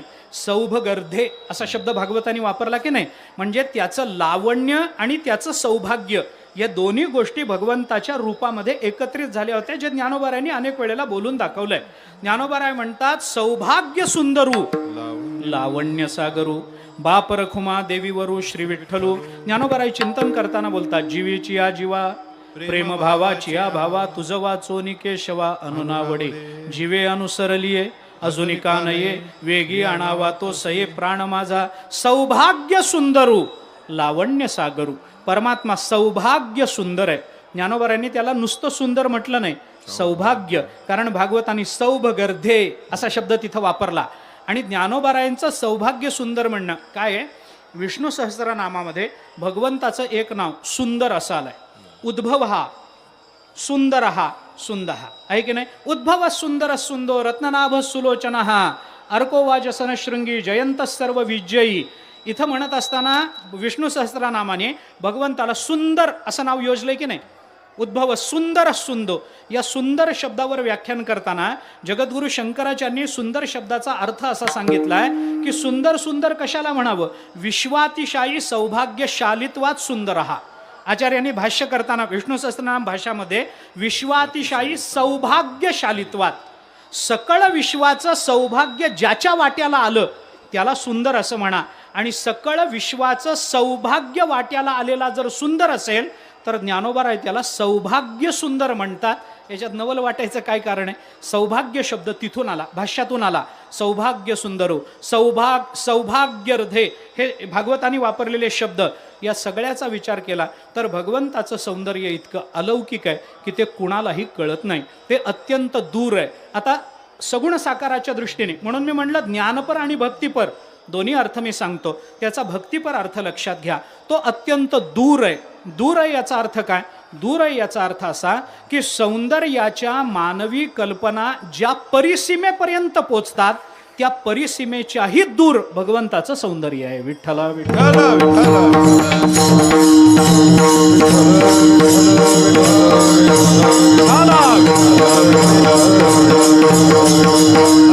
माणूस सौंदर्याची किती जास्त कल्पना करू शकतो. किती सुंदर सुंदर सुंदर, किती सुंदर. नाक चांगलं आहे, डोळे चांगले आहेत, कान चांगलं आहे, रंग गोरा आहे, बस झालं ना. आपल्या सौंदर्याच्या संकल्पना देहाच्या पलीकडे जात नाही. देहाच्या पलीकडे जात नाही. या सगळ्याच्या जास्तीत जास्त तिथपर्यंत एखादं सुंदर दृश्य माणसाने बघितलं, गेला समुद्राच्या काठावर, सूर्य अस्ताला जातोय, त्या समुद्रामध्ये त्याचं प्रतिबिंब पडलंय, वेगवेगळे रंग आकाशामध्ये निर्माण झालेले आहेत, त्याचं प्रतिबिंब त्या समुद्रामध्ये पडलंय, समुद्र शांत आहे त्या अर्थाने, ढग नाहीत आकाशामध्ये, अत्यंत सुंदर दृश्य त्याने बघितलं. या दृश्याचं वर्णन करताना मनुष्य काय म्हणतो? अहो समुद्रावर गेलो होतो, काय दृश्य होतं, काय बघितलं? सूर्य अस्ताला जाताना बघितला, कसं वाटलं, किती सुंदर होतं? तो म्हणतो भयानक सुंदर हो. आता सुंदर आहे तर भयानक कसं असेल? भयानक हा सौंदर्याला जोडला जाणारा शब्द आहे काय? आपण म्हणतो भयानक सुंदर हो. भयानक म्हणजे काय? जे भयानक आहे ते सुंदर कसं, आणि जे सुंदर आहे ते भयानक कसं? जर ते भयानक आहे तर ते सुंदर नाही, आणि जर ते सुंदर आहे तर ते भयानक नाही. भयानकता आणि सौंदर्य बायको सोडली तर कुठंच एकत्रित येत नाहीत. विठ्ठला विठ्ठला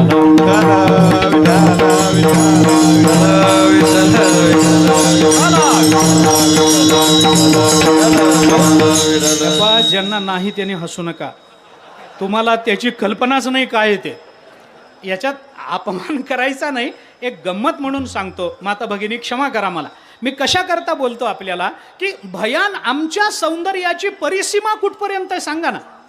आम्ही ज्याची कल्पना करतो, सुंदर म्हणून जी आम्ही कल्पनेत आणतो, दृश्य रूपानं तर सोडून द्या, पण जगतामध्ये जिथं जिथं आम्हाला काही सौंदर्य प्रतीत होतं त्या सौंदर्यात त्या काय आकारातलं म्हणा, त्या प्रसंगातलं सौंदर्याची सगळी स्थळं एकत्रित करून त्या सगळ्या सौंदर्यानी एक मूर्ती बनवली तर आमच्या कल्पनेतल्या त्या सौंदर्याच्याही पुष्कळ दूर भगवंताचं सौंदर्य.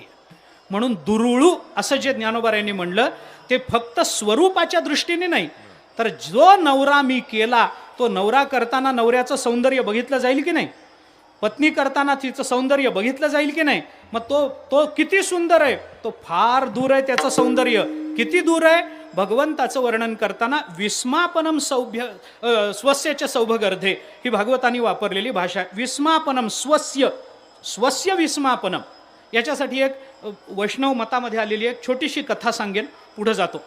काय झालं, एके दिवशी भगवंताच्या घरी काही सभा झाली, सगळ्या मंत्रीगण बसलेले, सभेमध्ये काही चर्चा झाली, पुष्कळ बोलणं वगैरे झालं, सभा संपली, सगळे निघून गेल्यानंतर उशीर झाला होता. भगवंतालाही थोडा कंटाळा आला. भगवान उठले, आळस बिळस दिला, आता जावं बाबा झोपायला, उत्तर रात्र झाली, पलंगावर अंग टाकावं, उद्या पुन्हा द्वादशी आहे, पुन्हा भक्ताची रीक सुरू होईल, जावं थोडं झोपावं, या उद्देशानं भगवान निघाले. आणि जाताना ती जी बैठक ज्या महालामध्ये भरलेली होती, जी ती सभा होती, त्या सभेमध्ये खांबांना मोठमोठे आरसे लावलेले. जाता जाता भगवंताचं सहज लक्ष गेलं आणि त्या खांबावरच्या आरशामध्ये भगवंताला स्वतःचं प्रतिबिंब दिसलं. आरशामध्ये प्रतिबिंब भगवंतानी बघितलं. कुणाचं? स्वतःचंच प्रतिबिंब बघितलं. बघितल्याबरोबर एकदम शांत झाले, एकदम जागी उभे राहिले, तटस्थ झाले आणि जवळ जाऊन बघायला लागले. हळूहळू पुढे गेले, आरशाच्या जवळ गेले आणि स्वतःचा चेहरा निरखून बघायला लागले. काही काळं लागले का, काही असं काही नाही. स्वतःच्या चेहऱ्याकडे भगवंतांनी निरखून अर्धा तास बघितलं. आणि अर्धा तास बघून झाल्यानंतर भगवंतांनी असा विचार केला, तो विचार बोलून दाखवला. भगवान असं म्हणाले, काय सौंदर्य आहे, बाई असतो तर ह्याच्याबरोबर लग्न केलं असतं. विठ्ठला विठ्ठला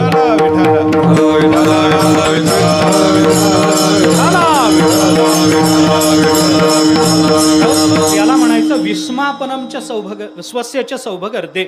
असा परमात्म्यालाच विस्मय वाटावा असं रूप भगवंतानी धारण केलं आणि त्या रूपाबरोबर माझं लग्न झालंय. म्हणून आमच्या सगळ्या सौंदर्याच्या आणि चांगल्या विकल्पांच्या पलीकडे जाऊन जे आहे तो दुरुळू मी अंबुला केला गे बाई. तो दुरुळू, तो अत्यंत दूर असणारा भक्तिशास्त्रीय चिंतन. आणि दुसरा विचार आपण केला की त्या ब्रह्मदेवालाही तो कळत नाही. याही अर्थानं भक्तिशास्त्राचं चिंतन आपल्याला थोडंसं करता येतं.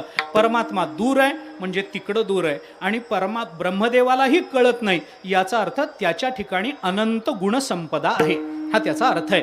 कारण सौंदर्याची चिकित्सा करत असताना दोन पद्धतीनं, इथं अंबुला असा शब्द वापरलेला असल्यामुळे पती असा अर्थ, आणि पती मी त्याला केला असा व्यवहार झालेला असल्यामुळे सौंदर्याची चिकित्सा.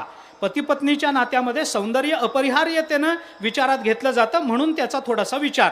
आता सौंदर्याचा विचार करताना दोन पद्धतीनं करा. एक रूपात्मक सौंदर्य आणि दुसरं गुणात्मक सौंदर्य. दोन पद्धतीनं त्याचा विचार आहे. तो गुणात्मक सौंदर्याचा विचारही करा, रूपात्मक सौंदर्याचा विचार करा. मला विस्तार करायचा नाही, वेळ संपली. उरलेल्या 3 चरणाचा धावता आढावा मला घ्यायचा आहे, त्यामुळे थोडासा विचार एकाच श्लोकामध्ये सांगतो. गुणात्मक आणि रूपात्मक सौंदर्य भगवंताच्या ठिकाणी कसं आहे आणि त्याच्या परिणामावरून त्या सौंदर्याची मीमांसा कशी केली जाऊ शकते याचं वर्णन भागवतामध्ये रुक्मिणी मातेने भगवंताला पाठवलेल्या पत्रात आपल्याला बघायला मिळतं. रुक्मिणी माता भगवंताला पत्र पाठवते लग्नाच्या पूर्वी. ते पत्र त्या सुदैवाच्या हस्ते पाठवलं गेलं आणि त्या पत्रातला जो पहिला श्लोक आहे त्या श्लोकामध्ये ती रुक्मिणी माता बोलते, ऐका.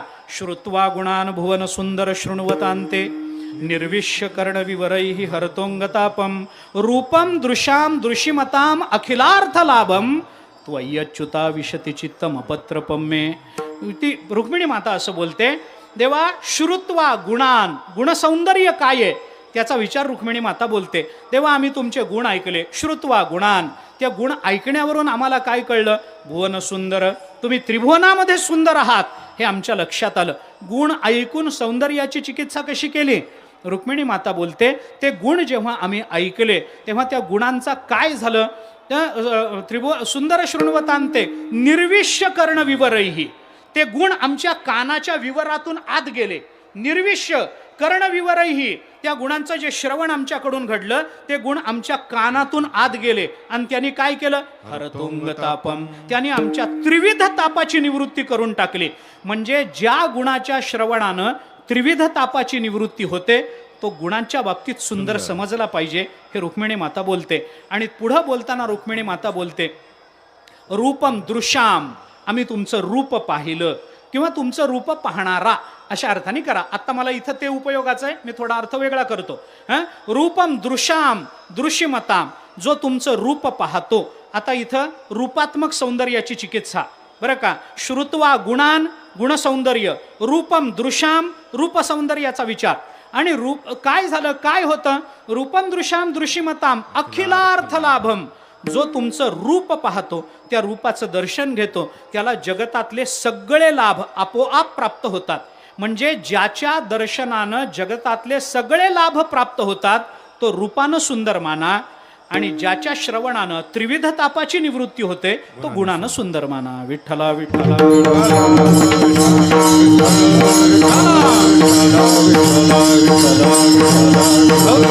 आणि ज्ञानोबाऱ्यांनी चिंतन करताना इथं तोच विचार आपल्या समोर मांडलाय. दुरुळू अंबुला केला गे बाई, हे रूपात्मक सौंदर्य आहे, आणि ब्रह्मादिका तो न पडे ठाई हे गुणात्मक सौंदर्य आहे. विठोबा रखुमाई कुमार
पायी ब्रह्मादिका तो न पडे ठाई हालो नये चालो नये सैरा वैरा काही बोलो नये.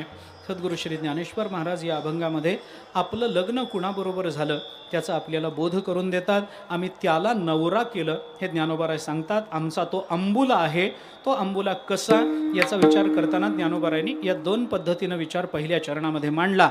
आता तो परमात्मा आपल्याला कसा प्राप्त झाला तर तो इतर कोणत्याही कारणाने प्राप्त होत नाही. मग जेव्हा प्राप्त कुठल्याच साधनाने होत नाही तर त्याच्या प्राप्तीचे काही मार्ग सांगितले पाहिजेत की नाही. मग जेव्हा आपल्याला अशा पद्धतीची प्रवृत्ती होत नाही, साधनांच्या प्रवृत्तीपर अर्थ जेव्हा लावता येत नाही तेव्हा अर्थ लावण्याची वेदांतातली पद्धती आहे ती अतद व्यावृत्तीनं अर्थ लावण्याची असते. बरं का, अतद व्यावृत्तीनं अर्थ लावा. परमात्मा असा आहे असा आहे असा आहे सांगता येत नाही ना, मग एक करा, न इति न इति न इति असं म्हणत चला. श्रुती नेती नेती म्हणती गोविंदुरे, हे अतद व्यावृत्तीनं निषेधमुखानं ते सांगावं लागतं. मग परमात्मा कशानं प्राप्त होतो तो अत्यंत दूर आहे. मग कशानं प्राप्त होतो हे सांगत नाही, पण कशानं प्राप्त होणार नाही याचा विचार मात्र आम्हाला सांगता येईल. कशानं प्राप्त होणार नाही, हालो नये चालो नये सैरा वैरा काही बोलू नये हे ज्ञानोबाराय बोलतात. हालण्याने परमात्मा प्राप्त होत नाही, चालण्याने परमात्मा प्राप्त होत नाही आणि सैरा वैरा काही बोलण्यानेही परमात्मा प्राप्त होत नाही. विठ्ठला विठ्ठला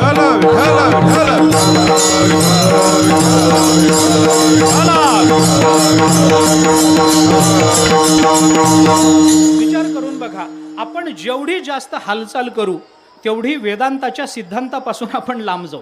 जेवढा प्रयत्न आपला अधिक राहील तेवढं ते अंतर वाढतं राहील. काही करू नका, शांत बसा, हलू नका, चालू नका, काही बोलू नका, कारण बोलण्याने परमात्मा प्राप्त होत नाही. अरे बोलण्यानं कळत नाही म्हणून तर तुकोबारांनी सांगितलं संबंध तुटावा शब्दाचाही स्पर्श म्हणूनियास मोकलिली. तुकोबाराय बोलतात व्हावया भिकारी हेचे आम्हा कारण अंतरोनी जन व्हावे दुरी. संबंध तुटावा शब्दाचा स्पर्शही तुटावा. आम्हाला शब्दाचा स्पर्शही नको, कारण स्पर्श झाला की मग बोलणं वाढतं आणि बोलणं वाढत गेलं मग काही सांगता येत नाही. अनंत वाचाळ बरळते अनंत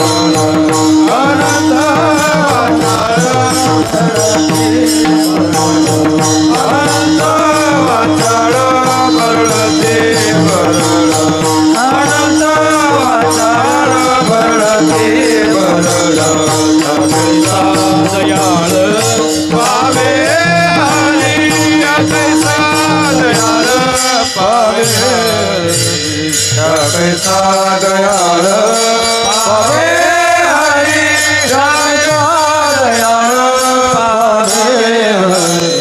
अनंत वाचाळ बरळती बरळ त्या कैचा दयाळ पावे हरी. दयाळ असूनही तो पावत नाही याचा अर्थ तो किती बोलणं वाईट आहे हे लक्षात घ्या ना. ज्ञानोबारांनी दिलेली विशेषण विनाकारण ज्ञानोबाराय दयाळ शब्द वापरतील का? अरे सगळ्यावर दया करणारा असून दयाळू असून सुद्धा तो जास्त बोलण्याने आपल्याला प्राप्त होत नाही याचा अर्थ बोलणं किती वाईट आहे हे लक्षात घ्या ना. किती वाईट आहे बोलणं. दयाळ असूनही बोलण्याने परमात्मा प्राप्त होत नाही. याची अनेक उदाहरणं सोडून द्या. नाथ महाराजही बोलतात हरी बोला नाहीतरी अबोला व्यर्थ गलबला करू नका. नाथ महाराज हरिपाठामध्ये म्हणतात उगीच गलबला करू नका बाबा, बोलून गोंधळ गोंधळ गोंधळ गोंधळ करू नका. थोडं बोलावं, कामापुरतं बोलावं आणि माणसाने आपल्या जीवनाची कृतार्थता करून घ्यावी. उगीच आपल्याला माहिती आहे म्हणलं की सांगत सुटावं असं करू नये. वेळेत कीर्तन सोडावं तर परमात्मा प्राप्त होऊ शकतो. उगीच माहिती आहे म्हणून किती सांगायचं असतं. आगाऊ बोलू नये. जास्त बोलायचं नाही. थोडक्यामध्ये तुकोबाराय 4च चरण बोलतात, पण त्याच्यातून सगळ्या विश्वाच्या मालकाला आपल्याला ताब्यात घेण्याचं सामर्थ्य प्राप्त होतं 4च चरणात. फार बोलत नाहीत तुकोबाराय. ज्ञानोबाराय फार बोलत नाहीत. एक ओवी, पण त्या एका ओवीचं सामर्थ्य असं की त्या ओवीचा अनुभव आला तर परमात्मा आपल्या घरचा दास होऊ शकतो. इतकं सामर्थ्य त्या ओवीमध्ये. जास्त बोलत नाहीत संत महात्मे. कमी बोला, हालो नये चालो नये सैरा वैरा काही बोलू नये. हे काही जास्त बोलू नका. आता बोलण्याचे परिणाम काय होतात वगैरे वगैरे याचा विचार आत्ता बोलत नाही मी, कारण बोलू नका हे सांगण्याकरता एवढं बोलावं लागायला लागलं. त्यामुळे जास्त बोलण्यात तात्पर्य नाही. तो व्याघात होईल याच्याकरता पुढं जातो. आता तो बोलण्याने प्राप्त होत नाही, कर्मानं प्राप्त होत नाही, काही विशिष्ट धावपळ केल्याने तो परमात्मा प्राप्त होत नाही, हे ज्ञानोबारायांनी आपल्याला सांगितलं. म्हणजे योग साधना, कर्म साधना अथवा कुठली वाचिक साधना करून आपल्याला तो परमात्मा प्राप्त होणार नाही. तेच उपनिषदांनी सांगितलं, नायमात्मा प्रवचनेन लभ्या. प्रवचन म्हणजे काय? बोलणंच आहे ना. नायमात्मा लभ्या, हा आत्मा त्याच्याने प्राप्त होणार नाही. न मेधया वगैरे वगैरे सोडून द्या, आपण बोलून आलो. असा परमात्मा दुसऱ्या कोणत्याही साधनांनी प्राप्त होत नाही, हे सांगितलं. आता ज्ञानोबाराय बोलतात, त्या परमात्म्याचं, माझ्या नवऱ्याचं मी अजून एक लक्षण तुम्हाला सांगते. ज्ञानोबाराय आपल्या नवऱ्याची लक्षणं सांगतायत बरं या अभंगामध्ये. पत्नीला पती जेवढा कळतो तेवढा जगात कुणालाही कळत नसतो. त्यामुळे ज्ञानोबारायांना जेवढं कळालं तेवढं कुणालाही कळालं नाही. मग ती बायको आपल्या नवऱ्याची लक्षणं सांगत असते. माझा नवरा असाच आहे, अगं गेला की येतच नाही घरी, लक्षणच आहे की, आणि हे चांगलं लक्षण नाही. बाहेर गेला की येत नाही, हे काही चांगलं. अगं काय जेवला की जेवतच राहतो, किती स्वयंपाक करू मी, चांगली लक्षणं नाही ती. बायको जेव्हा आपल्या नवऱ्याचं आपल्या मैत्रिणीजवळ लक्षणात्मक वर्णन करते त्यावेळेला बहुतेक ते दोषजन्य वर्णन असतं. परंतु ज्ञानोबाराय आपल्या पतीचं जे वर्णन करतात ते गुणांचं वर्णन आहे, हे लक्षात घ्या. ज्ञानोबाराय म्हणतात, माझा पती हा सामान्य नाही, तो असा कशानेही प्राप्त होणारा नाही. मग काय महत्त्व त्याचं? पुढचं लक्षण सांगताना ज्ञानोबाराय म्हणतात, आंबुला केला धावे जरी मन, बुडती बेताळीस जाती नाक कान. ज्ञानोबाराय म्हणतात, माझा नवरा असा आहे, एकदा त्याला नवरा म्हणून स्वीकारलं ना, आणि तरी जर माझं मन इतरत्र धावत गेलं तर मग माझ्यासारखी अवहेलना या जगतामध्ये दुसऱ्या कुणाची आहे असं म्हणता येणार नाही. बुडती बेताळीस जाती नाक कान, याचा अर्थ काय होणार आहे हे लक्षात घ्या. बेताळीस या शब्दाचा अर्थ 42 असाच केला जातो बरं का. 42 पिढ्या आमच्या नरकात पडतील, आमचे नाक कान जाईल. नाक कान जाण्यात काय विद्रूपता येते हे फक्त शूर्पणखेला माहिती असतं. विठ्ठला विठ्ठला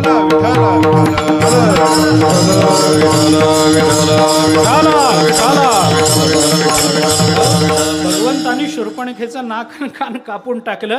परिणाम काय झाला? त्याच्यामुळं पुढचं सगळं रामायण घडलं. तिला इतका अपमान वाटला, ती गेली रावणाजवळ. सगळ्या रामायणामध्ये हीच कथा आहे असं नाही, पण ती गेली रावणाजवळ. रावणाला सांगितलं, ती फार सुंदर आहे, तू तिच्या लग्नाला गेला होतास, तुला मिळाली नाही, माणसाने मिळवली, लाज वाटली पाहिजे तुला. म्हणजे एवढं सगळं बोलली ती. आणि एवढं सगळं बोलल्यानंतर मग त्याला वाटलं, अरे हिला पळवून आणलं पाहिजे. मग पुढचं सगळं रामायण घडत गेलं. आता सीता मातोश्रीला पळवलंच नसतं आणि 14 वर्ष रामाबरोबर वनवासात राहिल्या असत्या तर आपल्याला एवढी रामायण करायचं कारणही पडलं नसतं. त्यांना रावणाने पळवून नेलं, आणि ते पळवून नेण्याच्या मागच्या रावणाच्या प्रेरणा जाग्या करणारी शूर्पणखा आहे. आणि तिने त्या प्रेरणा जाग्या करण्याच्या मागचं जे कारण आहे ते जाती नाक कान हे कारण आहे. म्हणजे नाककान जाणं म्हणजे पुढचं सगळं रामायण घडणं, हा त्याचा सरळ अर्थ झाला. आत्ता लक्षणेने सगळं रामायण घडणं. तर तसं ते सगळं घडतं, आपली अवहेलना होते. म्हणून ज्याच्याशी लग्न केल्यानंतर पुढे कोणत्याही अवहेलनेचा प्रसंग येणार नाही असा नवरा मी केला आहे. विठ्ठला विठ्ठला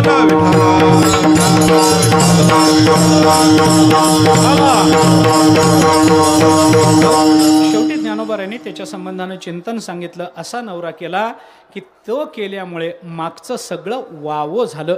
आत्तापर्यंतचं जे दुःख माझ्या जीवनामध्ये मी भोगलं ते सगळं वावो, ते वाया गेलं. आता त्याच्यातलं काही नाही. परमात्म्याचं वर्णन हे फार महत्त्वाचं आहे. ते सुख असं आहे, असा नवरा करावा. आता नवऱ्या म्हणजे आंबुला शब्द आहे म्हणून त्या परिभाषेमध्ये सांगतो. ज्ञानोबाराय सांगतात, असा नवरा करावा की त्याच्याशी विवाह केल्यामुळे मागचं दुःख मिटावं आणि पुढची चिंता मिटावी, भविष्यातली चिंता मिटावी आणि भूतकालातलं दुःख मिटावं. असा नवरा आपण केला पाहिजे. ज्ञानोबाराय सांगताना सांगतात, मी केला पण मागील वावो, ते सगळं मागचं वाया गेलं. आता त्याचा विचार करायचा नाही. मग हा नवरा कोण आहे सांग तरी बाई. नुसतं लक्षण. अगं त्याचं नाव वगैरे काही आहे की नाही? मग ज्ञानोबाराय त्याचं नाव सांगतात. बाप रखुमा देवीवरू विठ्ठलू ना हो. हा विठ्ठल आहे. हे ज्ञानोबारायांनी त्या नवऱ्याचं नाव सांगितलं. त्याचं नाव विठ्ठल आहे. आणि विठ्ठल हे नाव धारण करणारा असा पती मी केला. ज्या पतीचं सौंदर्य हे फार दूर आहे, सामान्य माणसाच्या कक्षेत येणारं नाही, मला ते कळालं म्हणून मी त्याला नवरा म्हणून स्वीकारलं. त्याचे गुण ब्रह्मदेवाला कळाले नाहीत, पण मला कळाले तो असा आहे की तो कुठल्याही साधनाने प्राप्त होत नाही. त्यामुळे काही न करणे ही तुझी सेवा या रूपानं मी त्याला प्राप्त करून घेतलेलं आहे. आणि आता त्याला प्राप्त करून घेतल्यानंतर आता माझं मन एकदम शांत झालेलं आहे. मला इकडं तिकडं कुठं जाण्याचं काही कारण राहिलं नाही. तो सोडून दुसरा विचारही माझ्या मनामध्ये येत नाही. माझ्या मनाचं चांचल्य संपलं, माझ्या मनातली रूपासक्ती संपली, माझ्या अंतःकरणातली गुणासक्ती संपून गेली. ज्या ज्या रूपाची गुणाची मला आवश्यकता वाटत होती त्या रूपाची गुणाची खाणच मी नवरा म्हणून घरी करून आणलेली आहे.